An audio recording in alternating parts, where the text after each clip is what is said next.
All right, let's get right into it. Think about it for a second. We spend so much of our lives staring at these flat, kind of lifeless screens. But what if we could learn from one of the most powerful and dynamic forces on the entire planet to make our digital world feel more, well, alive? Today, we're actually going to deconstruct a glacier to build a better interface. Just keep this question in the back of your mind as we go through this. What if scrolling through a website felt less like you're flipping through some sterile document and more like you're exploring a vast natural environment? This is the big idea we're unpacking today. So on one hand, you've got the typical website, right? It's a rigid grid, it's predictable, totally fixed. And on the other hand, a glacier, a force that literally carves valleys and holds millennia of history in its layers. It moves so slowly you can't even see it, but with this absolutely unstoppable power. Now the gap between those two worlds, it seems massive, but that's exactly where the inspiration is hiding. Okay, so if we're going to borrow from nature's logic, we first have to understand its language. So we're going to start with a little physics. See, glaciers aren't just giant blocks of ice. They are incredibly complex systems, and all their movements are just the logical results of these immense forces. So the first type of movement is something called plastic flow. I want you to imagine a stack of playing cards. If you just push that top card, it slides the furthest, right? While the ones below it move a little less, and less, and less. That is pretty much exactly what happens inside a glacier. That immense pressure causes layers of ice crystals to slide right past one another. And this is the first big aha moment, because this translates directly into our digital world. It's the whole idea behind parallax scrolling, where background elements move slower than the stuff in the foreground. It's what creates that subtle, sophisticated sense of depth and that unhurried, natural kind of motion. Okay, the second type of movement is called basal sliding. This is what happens when meltwater creates this super thin, slippery layer between the ice and the ground. The entire glacier then just surges forward, almost like a bar of soap slipping across a wet floor. It's way faster, more uniform, and just a really powerful movement. And boom, right there is a brilliant model for how we can design user interactions. When you click a button and a whole new section slides smoothly and completely into view, that's basal sliding in action. It feels decisive, efficient, and purposeful. A powerful movement with a really clear result. All right, so we've talked about movement. Now let's look at what's happening on the surface.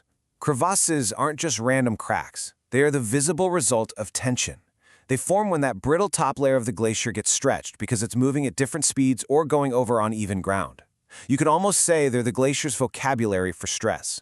And here's the really crucial point. This gives us a way to escape that boring symmetrical grid that we see everywhere. A layout inspired by crevasses uses these sharp, angular bits of white space to separate content. This fractured grid creates this cool visual tension and guides your eye along more organic, more exciting paths. Okay, so we've broken down the science. Now let's see how it actually builds into a practical design framework. We're literally taking the underlying principles of how glaciers are formed and applying them directly to our layouts, our animations, and our textures. This little table here basically ties it all together for us. Crevasses, which we know are fractures from tension, they give us a principle called dynamic asymmetry. Then you have seracs, those chaotic, jagged ice towers that form on a glacier.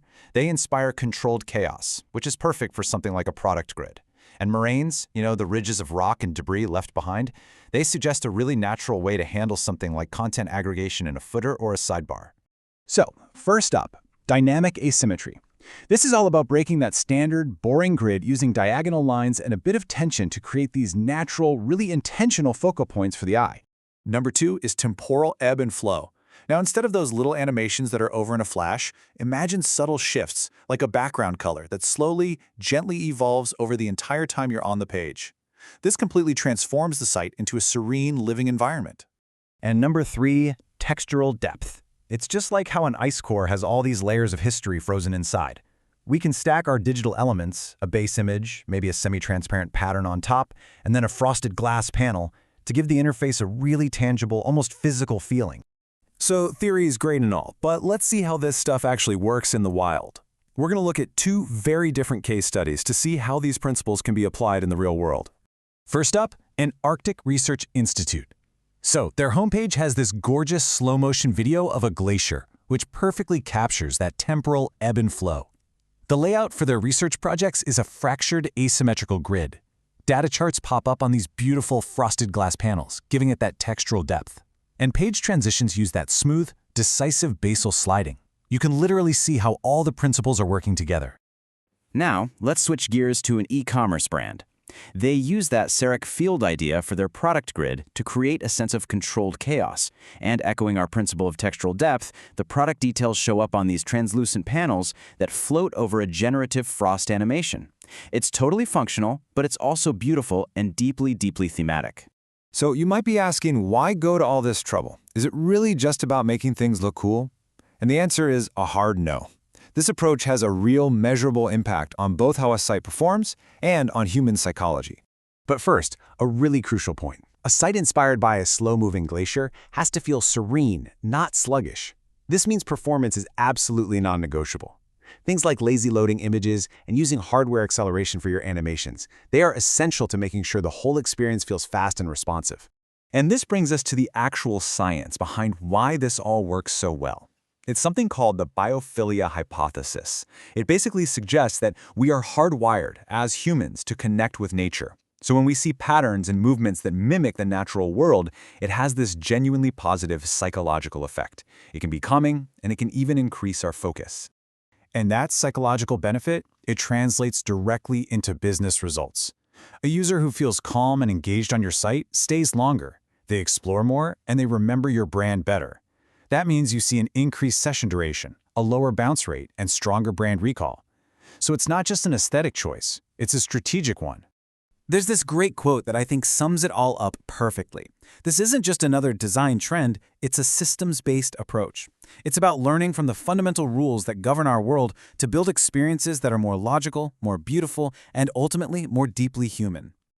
And that leaves us with one last thought to chew on. We've spent this whole time looking at ice, but what about the logic of a forest canopy, or the flow of a river delta, or the intricate structure of a coral reef?